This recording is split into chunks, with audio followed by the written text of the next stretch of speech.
নবীর তরিকায় সমাজ নাই নাকি আছে? নবীর তরিকায় সমাজ নাই।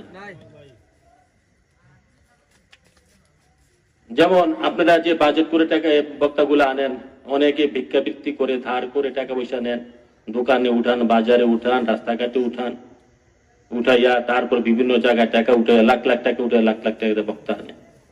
এটা আসলে কোন হাদিস সাপোর্ট করে না। কোন হাদিসে বলতে সম্পূর্ণ এটা নিষেধ। এটা কোরআনে প্রায় 5 থেকে 6টি আয়াত আমি পেয়েছি। যেমন সূরা নাহলে 95 নম্বর আয়াতে আসছে। সূরা এই বাবারা কথা বলে না, বাচ্চারা কথা বলে না। সূরা বাকারা 41 নম্বর আয়াত, সূরা মায়েদা 44 নম্বর আয়াতে আসছে। আল্লাহ পাক বলতেছে, ওয়ালা তাশতারু বিআয়াতি সামানান কালিলা। আল্লাহ বলতেছে, 2 জায়গায় আসছে একই আয়াত, হে দুনিয়াবাসী, তোমরা আমার কোরআনের আয়াতগুলাকে দুনিয়ার তুচ্ছ দামে বিক্রি করো না।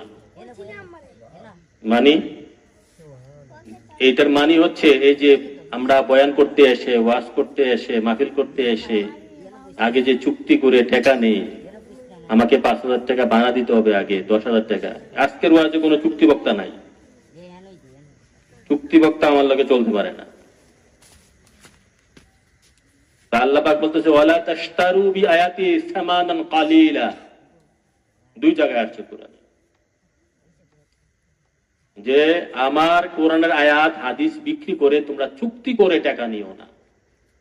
যদি ভালোবাসা হাদিয়া দেয়, এটা দেওয়া নেওয়া সুন্নত, হাদিয়া দেওয়া নেওয়া সুন্নত।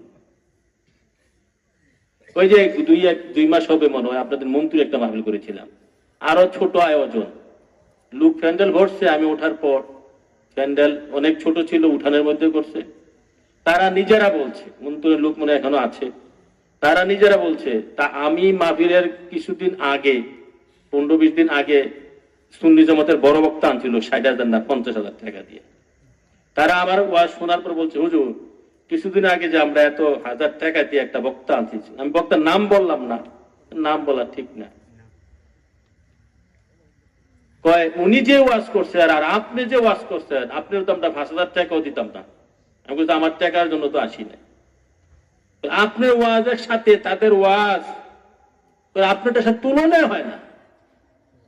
আপনার কি কথা, তারা কি বলে গেল, 60,000 টাকা দিচ্ছে সুন্নি বক্তা, ফেসবুকে ভাইরাল, নাম বলা যায় কেন, তারাই বলছে।